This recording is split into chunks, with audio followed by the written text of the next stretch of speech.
Now, the authorities in Uganda are planning to start an Ebola vaccination campaign in the western district of Kasese, which saw 2 deaths from the virus earlier this week. Those who died had crossed over from the Democratic Republic of Congo, where nearly 1,400 people have died from Ebola.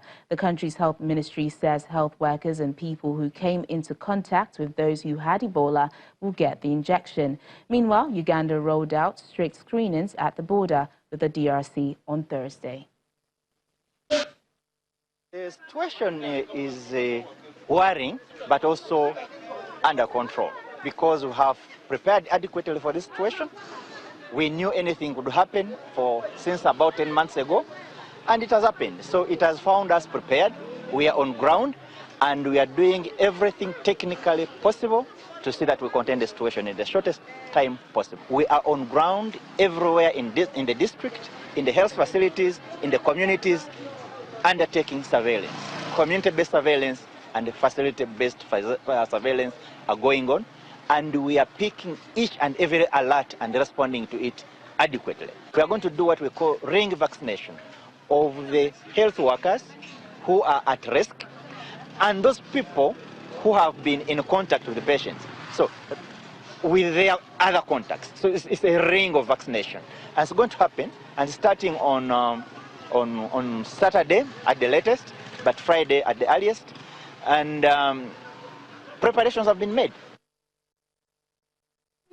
Meanwhile, the World Health Organization says there has been no known person-to-person spread of Ebola in Uganda, where monitoring and vaccination are being stepped up.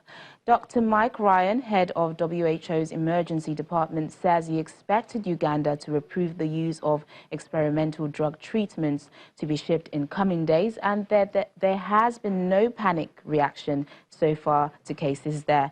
The WHO's emergency committee is meeting today to decide whether the Ebola outbreak constitutes an international emergency, which could lead it to make recommendations on travel or trade. The disease has crossed the border. There has been no documented local transmission. The exposure of these individuals occurred in Congo. However, it is a significant event.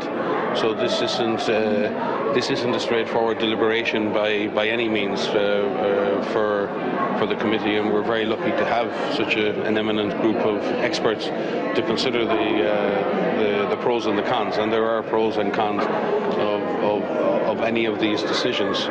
You know, I think up to now we've had over 50 high-risk contacts, where we've had to track people into Uganda. So this isn't the first time that we've been tracking individuals across borders. So we just need to keep this up. Ebola moves. Ebola moves the way people move. People move. Ebola moves. Disease moves with people. So there was always a risk, especially given the familial and business links across that border.